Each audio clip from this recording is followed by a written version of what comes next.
Salut les gars, jour 2 dans mon défi lire la Bible en 365 jours. Aujourd'hui, j'ai lu de Genèse chapitre 3 au chapitre 5. Et il y a deux passages qui m'ont le plus touché. C'est Genèse chapitre 3 au verset 5 où il est écrit: Mais Dieu sait que le jour où vous mangerez, vos yeux s'ouvriront et vous serez comme des dieux, possédant connaissance de ce qui est bon ou de ce qui est mauvais. Genèse aussi Genèse chapitre 4 au verset 6. Pourquoi t'irrites-tu et pourquoi ton visage est-il abattu? Si tu agis, au verset 7, si tu agis bien, ne le relèveras-tu pas? Si tu n'agis pas bien, le péché tapit à ta porte, te désire, mais toi, domine-le. Je vais donner tous les versets.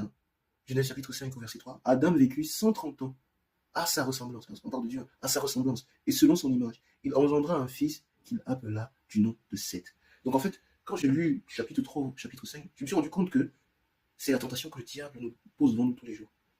Quand on a l'opportunité de choisir entre ce que Dieu veut et de ce que notre chair, nos désirs, le monde nous propose, on a tendance à choisir le monde. Parce qu'on se dit que on peut être heureux sans Dieu, on peut être heureux hors du plan que Dieu a fixé pour nous. Or, c'est un mensonge. C'est un mensonge. C'est un gros mensonge. Et souvent, on a l'impression que parce que je suis tenté, parce que j'ai ce désir, il faut que je tente dedans. Non. Là, il y a quelqu'un qui a cette colère en lui. Et le Seigneur lui dit: le péché est tapis à ta porte.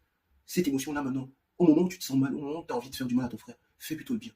Et donc, on va dire que c'est essentiellement ce que j'ai retenu aujourd'hui. Le monde ne peut pas nous combler. Hors du plan de Dieu, on n'est pas complet. Et le péché ne consiste que uniquement à vouloir être heureux hors du plan de Dieu, vouloir être épanoui sans Dieu. Et lorsqu'on s'est éloigné de Dieu, lorsqu'on a fait comme Caïn, on est devenu comme un fils qui a quitté son père et qui est devenu vagabond. Parce que c'est le terme que j'ai lu ici qui utilisait le terme vagabond. Et c'est quoi le vagabond? J'ai cherché. Un vagabond, c'est quelqu'un qui est sans domicile et qui erre, surtout ce point-là, qui erre donc, qui évolue sans but précis. Le Christ est venu pour qu'on soit sauvé. Et ce salut qu'il nous donne, pour que nous puissions obtenir ce salut, il faut qu'on se mette en route et qu'on le suive, qu'on se mette en marche et qu'on le suive dans ses voies. Parce qu'il a un meilleur plan que tout ce que le monde peut proposer actuellement. Il a le meilleur plan.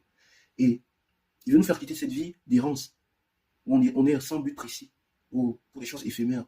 Parce que beaucoup ici, on a des idoles dans nos vies, des choses qui ont pris la place de Dieu.